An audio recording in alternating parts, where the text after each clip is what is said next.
મિત્રો, શૈશવની વાત મને યાદ છે. મારા ગામના ઘણા દોસ્તારો સહિત, જેમ કે મારો મિત્ર મહેન્દ્ર, દિનેશ, આવા મિત્રો અમે રોજ વેકેશનમાં ગુંદર વીણવા જતા બાવળિયા પર.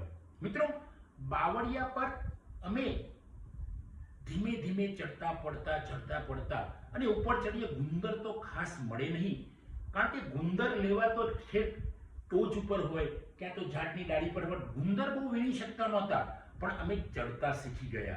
કેવી રીતે ચડવું એ અમે સૌ મિત્રો શીખી ગયા. મિત્રો, એટલે ચડાણ શીખવા માટે ચડવું પડવું પડે છે. પેલો બાવળિયો આજે મને યાદ આવે છે મારા ગામનો, કે બાવળિયાથી અમે સૌ મિત્રો ચડતા શીખી ગયા.